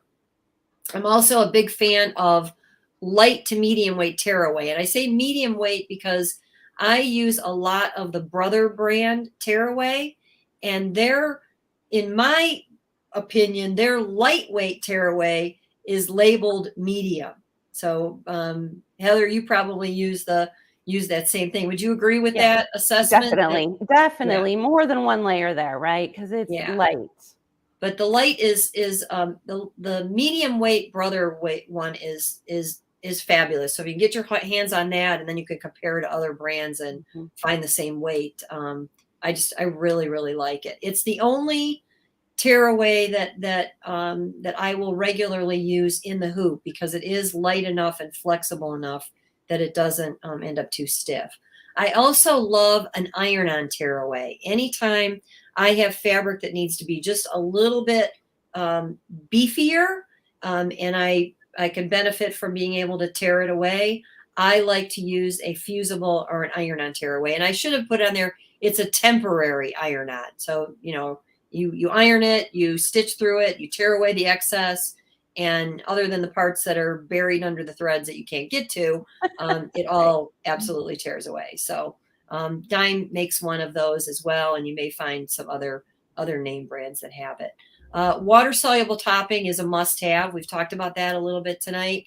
That helps raise your stitches above any fabric that has texture, nap, or even just a little bit of rib. If I can kind of put my fingernail in there and feel a difference, then I use a topper. There is a heat away topper as well, which is designed for you to iron away rather than wash away. And I do use that, but my go-to is usually the wash away one. Let's face it, most of the things that we're embroidering are going to be washable items. So to be able to wash that out is not a problem. The heat away can kind of get trapped in the stitches a little bit. It's designed for you to iron it, and it just forms into little balls, and then it rolls off the fabric. But if it's trapped in between the stitches, it's really hard to get that out without having to overheat that. So that's why I like the water soluble. I'm a big fan of adhesive backed water soluble and adhesive backed tearaway. Those are for the times when you are hooping the unhoopables. You can't get that to lay, in a hoop with a standard hoop. So you hoop the sticky stuff, and then you stick your item to that. It's great when you're doing, oddball areas like corners of napkins and all those types of things. And then water soluble fibrous mesh. Caroline talked about that earlier. That's the one that, dissolves away when you wash it, but it looks almost like I always say it looks almost a little bit like a dryer sheet. It's got that kind of look to it where you can, that's the fibrous one. And that's great for lace making and freestanding lace designs. It's also great when you just need another little layer of something to help your fabric hold in the hoop better. Sometimes we're hooping thinner fabrics and we can't get that hoop tightened up enough to really keep that firm and smooth. So by adding a layer of wash away, you're thickening up your fabric so it hoops tighter, and the better your fabric is hooped, the better your end results are going to be. And then I always recommend adding a temporary adhesive spray. I use that anytime I have a stabilizer that is not an iron-on. So I'm a big believer in bonding your layers together. I think that makes all the difference in the world. So if you can iron on your stabilizer and it bonds to your fabric, great. But if it's not an iron-on and you just need it temporarily bonded in place, that's when I go for the spray. And there's a lot of different ones out there. Light to medium weight fusible interfacing is something I always have on hand because, again, there are times when I need to just beef up my fabric a little bit, and I want that to be permanently beefed up. I don't know any other way to describe it, but I will add a layer of fusible interfacing, especially with cottons and woven fabrics. If I'm doing a pillow top, I always interface that whole area because it just everything smoother and firmer, and you get better quality results with the embroidery. I like to have fusible tricot on hand. That's the really lightweight knitted interfacing because that works good for covering the wrong side of your embroidery when you're finished. It's ideal if you're doing anything for babies and children. If you've ever given anything to a child and they put it on and they start going, I don't like this, it itches. You know, and it happens to adults too. If you use metallic threads, so use that tricot as a last cover up. And what I like to do is use my pinking shears to cut like an oval or whatever is going to fit over that piece. And that pinking shears kind of feathers the edge a little bit so that you don't see a hard line on the outside of the garment. Fusible thin batting, fusible fleece, we call it, craft fleece, is another one of my go-to items that I will add to fabric if it fits with the project and I, you know, can benefit from just a little bit of extra puff. I will put that as a substitute for fusible interfacing, and it just, there's just something about that having that extra layer makes your embroidery really nice and smooth and even. And obviously, if you're doing something quilted, it's really nice to use that fusible fleece for that too. And then liquid stabilizer. There are some different brands out there. Terial Magic. I'll link to that in the show notes. But Terial Magic is a very popular one. And then there's another one called Perfect Sew. And both of those are a wash away liquid that temporarily stiffens your fabric. Usually you spray it on, you let the fabric dry, and then you iron it with a dry iron so it's nice and smooth and flat. And it basically makes fabric feel like paper. And when fabric is like paper, it tends to stitch really well. If you've ever sewn anything on paper, your stitches form really nice and neat and even because that fabric is not moving. So in all these cases, what we're trying to do is we're trying to eliminate stretch and eliminate movement of the fabric. If your fabric is moving at all, when that needle is going in and embroidering, it causes distortion. And there's a whole lot of things we don't like about embroidery, and distortion is one of them. Any comments, ladies, on those 6 stabilizers? No, you did a good job, I think, covering the really top ones. Yeah. Those are just, like I said, I have all of those on hand at all times. There are, other things and other ways, but those are my go-to ones. And then I'll just, rattle off 6 tips for successful embroidery. Always match your design weight to your fabric weight as much as possible. Yes, we can add to the fabric to make it have more weight or more body so that it will hold up for those heavier designs. But whenever possible, if I've got for example, I've got on a jean jacket right now and I've got appliqué designs, and the appliqué itself isn't all that heavy. This is from my Just Jackets collection. And so it was designed for, mostly denim and things like that. The accent on the leaves, they've got a little bit of density to it. So you're fine on denim. But if I were to try to use this design as is on a cotton batiste, probably not going to work so well. If I do it on regular cotton, then I just have to beef up that cotton in order to hold up with that weight. But by matching the weight together, you're going to have better results.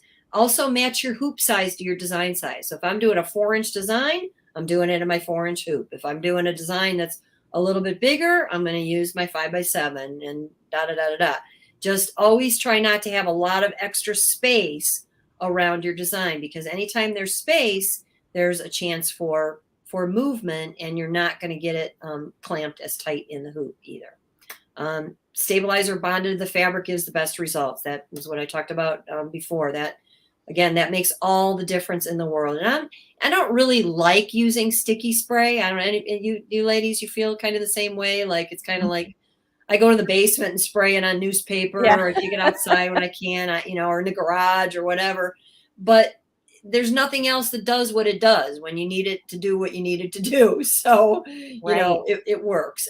Always, just one other point on the temporary adhesive spray, read the instructions. We're so good at just jumping into our projects, but different manufacturers have different requirements. Some have you spray a little closer, some spray with a little more concentrated. You want to absolutely follow what they're telling you to do. I made if I had the sample, I would be one of my don't do type samples. I sprayed it too close and it got so tacky and so sticky that ended up building up on my needle. So when you use it properly, you shouldn't have any needle buildup. But if you do, there are nonstick needles, which I recommend the Schmetz nonstick needles for anything that you're sewing on a sticky surface. That's another tip. Test your design, your fabric, and your stabilizer combination. And I joke about this, but they say, how's the saying go? There are those that test and those that wish they would have. We can all raise our hand, guilty as charged on that one, right? Yeah. But if you haven't done a combination like that before, test it out.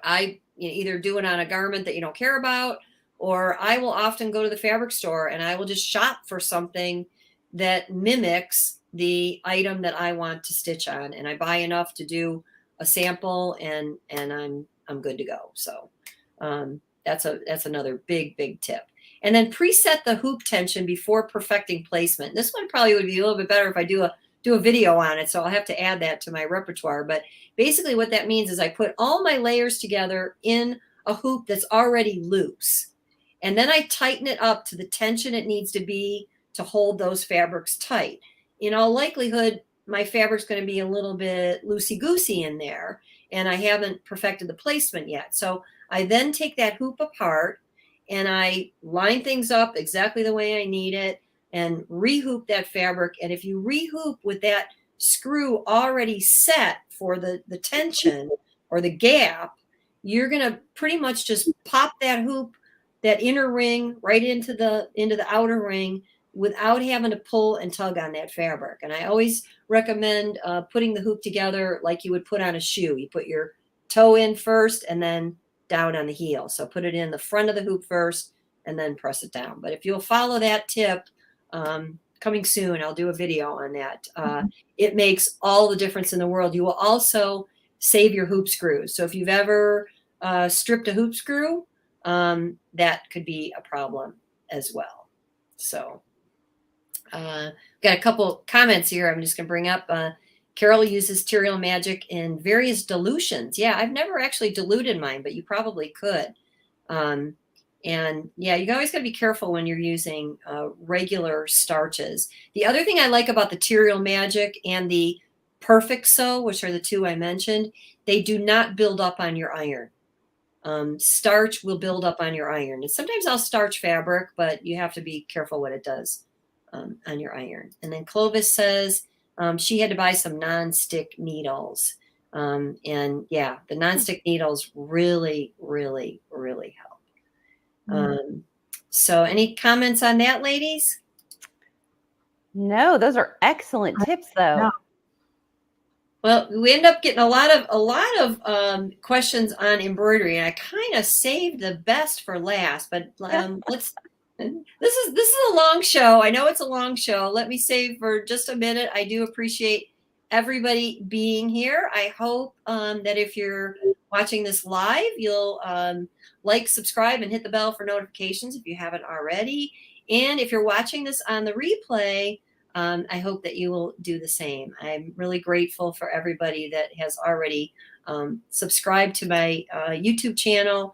And that should say "Let's Go Sew with Joanne Banko" YouTube channel. That's where I upload all of the videos. But I do appreciate everybody being here tonight. So we got a couple more questions that popped in. Let's squeeze those in before we say goodbye. So I'm going to pull up what we might have missed. Mary is asking, what makes thread shred when embroidering?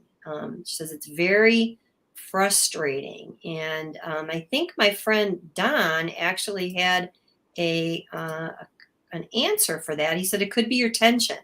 And that is correct. It could be that the tension on the embroidery is just a little bit too, on the embroidery thread is just a little bit too tight.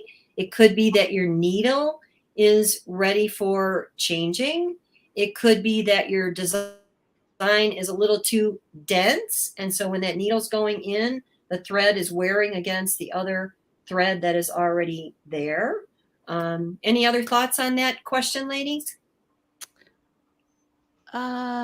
Sometimes I think the bobbin can be responsible too, because I've had some problems when I didn't quite get that bobbin seated in there correctly, or I've had some bobbins that the thread got caught and I didn't know it, behind other threads. Yeah.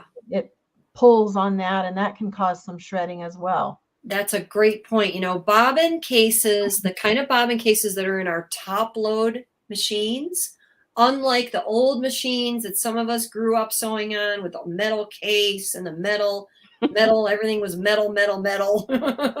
Everything was heavy metal back then. The bobbin cases that we have in our current machines, believe it or not, they have a lifespan, because every time you break a needle, that could actually get scratched, and sometimes that can be buffed out. But if you have a bobbin case and you take it out and you examine it and you see holes in it, you're ready for a new bobbin case. They don't cost a lot to replace, and it's just one of those parts that you have to you actually have to change out every once in a while. And I can say that I'm glad you guys brought that up, because not very long ago my thread kept shredding. And as we all do, it's like, well, what's going on? Because this is all was working before. And I thought, well, let me take my bobbin out. And then I went ahead and took the bobbin case out. And there was a chunk of it missing that was probably the size of a dime. And the thread was catching on that very shredded edge. I never heard it.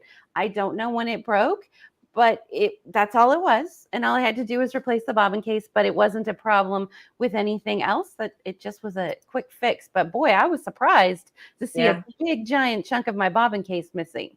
Yep. Just like we're getting a couple comments in here. They're saying the same thing. So that's a really, really important point. We did have Mary asked about rayon thread, and actually that was actually one of my questions, the difference between rayon thread and polyester thread. Well, it's pretty basic, pretty easy and quick to say. Rayon thread is made from a natural fiber. Polyester thread is made from a synthetic fiber. Synthetics, as we all know, are generally very strong and very color fast, and polyester embroidery thread fits that description. It's very strong and it's very color fast. Rayon thread used to be, they said rayon thread had a little more sheen. I never really thought you could tell that much difference by the naked eye, but some people thought so. Rayon thread lays a little softer and a little smoother. So if you have something you want it to be really drapey, you may want to consider using rayon thread, but it is more delicate. It does shred more easily. It does break more easily. It has a shorter shelf life because it's, is subject to the dryness of the environment. And it also, even if it's stated color fast, it's only color fast if it never gets wet and stays wet. So it has to be perfectly dried after it's washed, because sometimes those colors, especially if they're touching another color or another area of the garment, it can bleed onto it a little bit. So you got to be a little bit careful with that. Anybody here had experience with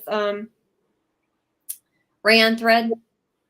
I always use polyester. of a scarf here. This is one of my scarves from my Wrapped in Embroidery book, and I did this one in rayon thread for one reason and one reason only. I could not find polyester thread that exactly matched. This is silk ribbon. It is one kind of little luxury that I recommend is if you're doing it on a drapey project, you want to have silk ribbon as opposed to synthetic, because it does have that same characteristic. But I could not find any polyester thread that matched this as perfectly as the rayons did. So this is an item that only gets dry cleaned anyway, because it's on a higher end pashmina. So it worked for that. But if I show you another sample of another scarf done very similar, this is it's fine. It's drapey enough because the design itself is lightweight and open, and there's no issue with that. So I didn't get any extra stiffness from that, but I was able to match the colors I wanted with the polyester thread. So that worked out. That worked out okay. All right, let me just peek and see if I have any more questions here that we missed. Well, Kathleen's got a good one for us, so we'll end with well, we got one more after that, so I will throw this one out. Any pointers for adding decorative lights to tops and other garments? I have never done that. I've seen it done, but I have never done that. Anybody here? No, it sounds awesome. It's gorgeous. I think you just got to hand sew it on. I know somebody that had to do that once for a show, and I forget how many lights she said she sewed on, but I think it took her all night to get it done. It was crazy. It was crazy. Yeah. And Debbie needs recommendations for a machine that's beginner friendly. Wow. My best advice on that would be to visit your dealer and see what they have in stock. A local dealer is going to know what's best and what's at the best price. And in all likelihood, they should be offering some machine operation lessons with that as well. So Heather, what do you think on that? Absolutely. And I was going to say there's many we could recommend, but it sure pays to try it out. And if you go to your dealer, you can sit down with a piece of fabric and try it and see if the buttons and the screen are big enough and if it's full color and all those good things. I think they could probably help the best. And there's always new models coming out too. So Always. You never know what might be, even a special edition that they might come out with for the holidays and that type of thing. It's a good time to buy a machine for sure. A special bundle too, because they throw things in all the time. So you never know what you might be able to get when you go to your dealer and they'll say, oh, how about some thread or a foot or all kinds of goodies. Yeah, definitely. All right, we are going to end with this question. I will throw this out to the two of you while I think about the answer because I don't know right off the top of my head. All right, here goes. M. Wendy wants to know, what is the sewing tool that you cannot live without? My sewing machine. I mean, we can't do anything.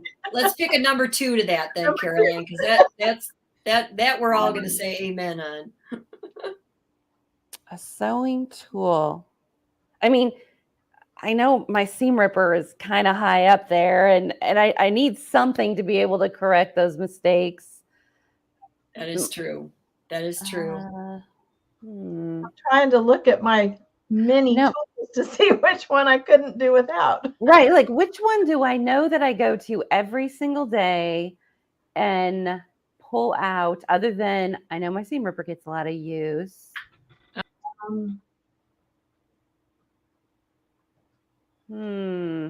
That's a tough one. I know, it really is. I mean, I use a combination of them, whether it's the iron. I mean, I don't think I could live without my iron. So, I mean, that's just used constantly all day. Yeah. Marking tools constantly. But I wish there was a cool one, right? That you just could say, this is an awesome one that I have to have. I guess the only other one I could mention is scissors. Scissors, yep. Pointy embroidery scissors, and I quite often use those to pick out what my seam ripper can't get loose. That's right. Now I see people saying or double curved embroidery scissors, right? Like appliqué scissors. Did you drop off, Joanne? I'm back. I was trying to find one of my favorite tools. I can't find it. I can't lay my hands on it that fast. But I guess another one that's a tough question. Quite often is my stiletto. Yes, because that extra little finger can really help. I love rotary cutter. That's super good. Yeah. Sandy said that. I love seeing the answers. Absolutely. Sharp scissors. Yep. Absolutely. Oh, Carol's got a good one. Oh, so important. Yeah. Good one. Yeah. Really good one. Yeah. And rotary glass cutting. Of wine. I like glass of wine. That's great. Yeah, we got a little bit of everything in the answers here for sure. Oh my. Well, I tried to find mine. I couldn't lay my hands on it, but one of my favorite tools is the tool that you hope you rarely use, Okay. But it is a stitch eraser. So I have my, the latest one that I have is, again, produced by my friends at Designs and Machine Embroidery. The dime stitch eraser comes with 2 blades, one that's smaller and one that's bigger. And it is designed, it's a seam ripper basically, but it's a ripper for embroidery stitches. And you take that on the back of your embroidery, you cut basically the bobbin threads, and everything falls apart. It takes a little bit of, a little bit of practice getting used to. So you may want to try it out on something that you don't care about. Do a test piece, but once you have that, you will use it. There's going to come a day when you're going to be able to salvage something you embroidered by being able to use that stitch eraser on there. So that is, it's a top tool because there's really no other way to do that, effectively. No. A regular seam ripper just doesn't cut it. And then one more that I did lay my hands on. This is actually brand new, again, from my friends at Designs and Machine Embroidery. It is called the PAL, and it's a PAL 3 because they've updated from the 2 that they did previously. And the reason I bring this up is, we are all very, very fortunate here, the 3 of us, and certainly some of our friends here, that we are using the top of the line, hostess with the mostest, laser light, camera, projector, all of those things that really help us do placement. But this little tool will work with every embroidery machine out there. In fact, sometimes you can actually even use it for sewing to help you align your designs. I've actually featured the PAL in the PDF of instructions that come with the Just Jackets collection, also produced by Dime, to show you exactly how I'm able to line up the jacket that I'm sticking to the hoop without any real orientation except for using this laser light. So watch for an upcoming video on this as well, where I'll be showing exactly how to use this. It really is a game changer if you don't have those high-end features. So yes. Yeah, and Katrina says the stitch eraser is amazing. It's a real lifesaver, definitely. Jane uses the PAL. Yep. And Maureen said she told the girls her last class that she wants that stitch ripper. Oh, Don, I got to bring up Don's comment because I didn't say that when we went on our sewing retreat, we did have we had another lady with us whose name was Patty, and then we had Don's mother-in-law, June. So I neglected to mention them. But we also had Chino the cat with us. So Don doesn't want to be without his kitten. Actually, it's a new kitten. She's adorable. Aww. She's absolutely adorable. I do have a video on my YouTube channel showing us sewing and showing the cat as well. So I would agree, Donald. Got to have the cat with you. Keeps you going. All right. Well, with that, any final comments, ladies? Oh, no, this has just been so much information, so many good tips. I'm very appreciative.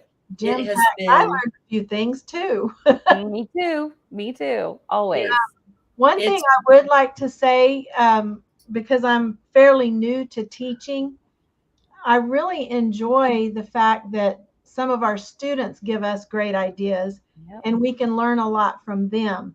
Because we all, Joanne, you mentioned earlier how we just have this community of like-mindedness, and there's just that camaraderie that you just can't, I don't know, there's just not a lot of places where you find that.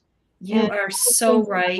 Virtual stuff is it's brought some of us together that wouldn't otherwise be able to meet or see people in person. But I learn an awful lot when people share things that they've either tried or, products or whatever. I learn a lot from other people's ideas as well. We learn every day from everybody. And if we're not, then something's wrong there. But you're right. It's a real blessing. Involved in the community. I appreciate everybody here. I appreciate both of you. I appreciate everybody here that shows up for the live shows, especially for those of you that hung in there. This is the longest live show that we've done, but it was just jam-packed with sewing goodness. It really was. Yeah. I really it was enjoyed great. the evening. Yes, me too. Well, thank you. Thank you both so much for coming. For having We'll us. have to do it again for sure. Yes, Absolutely. it was fun. Thank was you. Thank you. You're both a wealth of information, and just really two people that I hold dear to my heart. So Aw, You thank too, you. Thank you. Joanne. Thank thank you you. very much. So without further ado, I will say good night, farewell, happy stitching, and for the week ahead, I wish you all a world full of pretty stitches. Bye-bye. Bye. We'll see you all again very soon.